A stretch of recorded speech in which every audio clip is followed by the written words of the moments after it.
नमस्कार दोस्तों, NTR's अड्डा पर आपका बहुत बहुत स्वागत है। आज का current GK.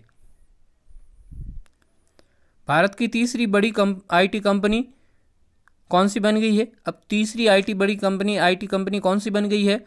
HCL, TCS, Infosys, Wipro. तो ये विप्रो है वो क्या है? तीसरी सबसे बड़ी आईटी कंपनी बन गई है भारत की। तो टॉप 3 कंपनीज कौन सी है? तो एक है TCS, फर्स्ट है, और सेकंड है इन्फोसिस, और थर्ड है विप्रो। विप्रो की स्थापना 1945 में हुई थी और इसके संस्थापक है मोहम्मद प्रेम जी। इसका हेडक्वार्टर है विप्रो का बेंगलुरु में है और वर्तमान में इसके चेयरमैन है वो ऋषद प्रेम जी। भारत सरकार ने ऑक्सीजन कंसंट्रेटर के आयात पर IGST को 28% से घटाकर कितना कर दिया है? तो ये भारत सरकार ने इसको 28% से घटा करके कितना कर दिया है? वो कर दिया है 12%। GST है वो एक अप्रत्यक्ष कर है और भारत में ये लागू हुआ था 1 जुलाई 2017 को। पूरे भारत में GST है वो लागू हुआ था और 101 में संविधान संशोधन हुआ था। भारतीय संविधान के अंदर अनुच्छेद है 279A1, जिसके अंदर एक नया प्रावधान किया गया, वो किया गया GST परिषद का प्रावधान किया गया। तो ये भारतीय संविधान के अंदर संशोधन करके और GST लाया गया है।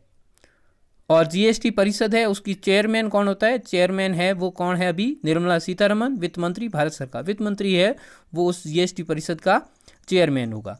और GST की रेट्स है अभी क्या चल रही है? रेट्स अलग अलग है उसके हिसाब से। 0% है जो बहुत आवश्यक वस्तुएं होती है जिनके ऊपर कोई कर नहीं लगता है, उसकी GST है वो 0% रेट में वो है। और उस 5 है, फिर उसके बाद 12 है, 18 है और 28 है। 28% में तो वो चीज़ें आती है लग्जरियस गुड्स होते हैं वो, और उसके अलावा जैसे नशीले पदार्थ है, जैसे सिगरेट्स है, ऐसी चीज़ें हैं, ठीक है, तो वो 28% के अंदर आते हैं। राज्य सरकार ने कोविड-19 के कारण किस राज्य सरकार ने कोविड-19 के कारण 4 धाम की यात्रा है उसको रद्द कर दिया? तो वो कौन सी है 4 धाम की यात्रा? 4 धाम है वो किस राज्य में है भाई? 4 धाम छोटे वाले 4, बद्रीनाथ, केदारनाथ, गंगोत्री और यमुनोत्री, ये 4 धाम है। किस राज्य में है? वो राज्य में है उत्तराखंड में। तो उत्तराखंड गवर्नमेंट ने ये अभी 4 धाम की यात्रा है उसको रद्द कर दिया है कि कोविड-19 के कारण अब 4 धाम की यात्रा नहीं होगी। और भारत के 4 धाम कौन से हैं? भारत के 4 धाम हैं रामेश्वरम तमिलनाडु में, बद्रीनाथ ये यहीं पे है उत्तराखंड में, द्वारिका गुजरात में, और जगन्नाथ पुरी उड़ीसा में।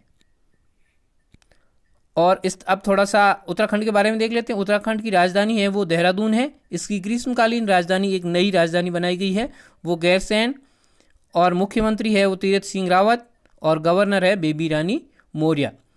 और भारत का पहला लाइकेन पार्क है वो यहाँ पर बनाया जा रहा है। और भारत का सबसे पुराना नेशनल पार्क है जिम कॉर्बेट नेशनल पार्क, वो उत्तराखंड में ही है, और जिसका पुराना नाम है वो हेली नेशनल पार्क था, जिसको चेंज करके जिम कॉर्बेट नेशनल पार्क किया गया था। और यहाँ पर लोकसभा की 5 सीटें हैं और राज्यसभा की 3, और यहाँ पर विधानसभा की सीटें हैं 70 + 1।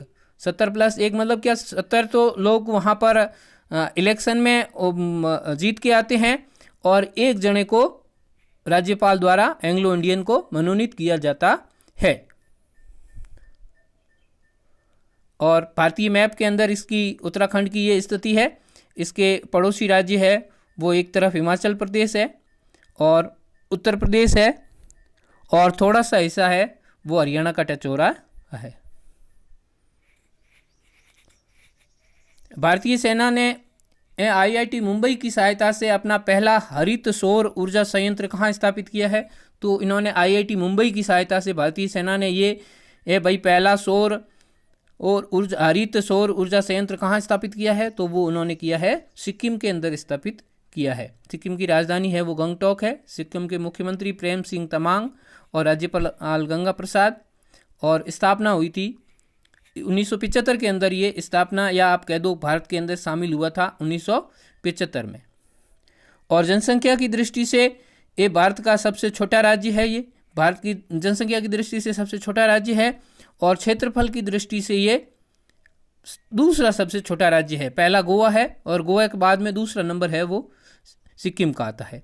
और दुनिया की सबसे ऊंची तीसरी चोटी है वो कंचनजंगा, वो यहाँ पर सिक्किम के अंदर है। यहाँ लोकसभा और राज्यसभा के एक एक सदस्य चुने जाते हैं, और तथा विधानसभा के यहाँ सदस्य होते हैं 32।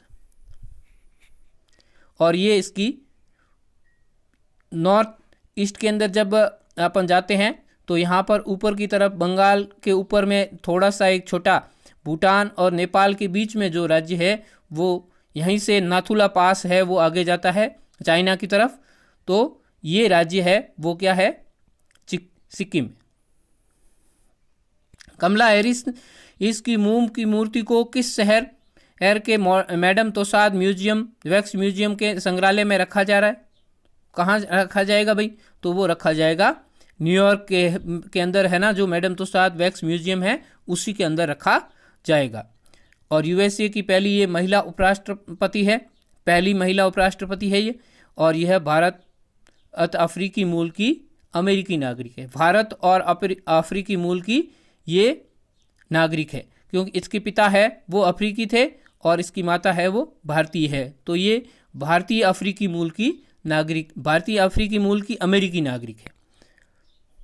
और इसकी किताबें हैं, 4 किताबें, इनको आप लिख करके याद कर लेना। Super heroes are everywhere, Kamala Harris a is rooted in justice, a Kamala Harris and Maya's big idea, the truth we hold on American journey. तो ये 4 बुक्स है इसकी, इनको भी लिख के आप याद करने की कोशिश करें। ये कमला हैरिस है, और ये मैप है। मैप के अंदर अमेरिका की स्थिति आपको दिखाई दे रही है। सबसे ऊपर है ग्रीनलैंड, और ग्रीनलैंड के नीचे जो दिख रहा है, ये ग्रीनलैंड के नीचे वाला भाग है वो है कनाडा, और कनाडा से नीचे जो दिखाई दे रहा है ये वाला अमेरिका। और ये अमेरिका का राज्य है एक तरफ अलास्का। अभी टुडेज क्वेश्चन क्या है? भारतीय जीवन बीमा निगम, भारतीय जीवन बीमा निगम है LIC। भारतीय जीवन बीमा निगम LIC की स्थापना, LIC की अध्यक्ष कौन है ये आपको बताना। LIC के अध्यक्ष के बारे में बताना है। LIC की स्थापना हुई थी 1 सितंबर 1956 को उसकी स्थापना हुई थी, जो अपन कल पढ़ चुके हैं। तो आपको बताना है कि इसके अध्यक्ष कौन है LIC के, ये आपको बताना है। और कल के प्रश्न का उत्तर है वो T रविशंकर। और मेरे चैनल को आप लाइक कीजिए, सब्सक्राइब कीजिए और शेयर कीजिए। और अगर मेरा काम पसंद आए तो मुझे कमेंट्स में लिखिए। अगर मेरा काम आपको पसंद नहीं आ रहा है तो अनलाइक कीजिए। Thank you. जय हिंद।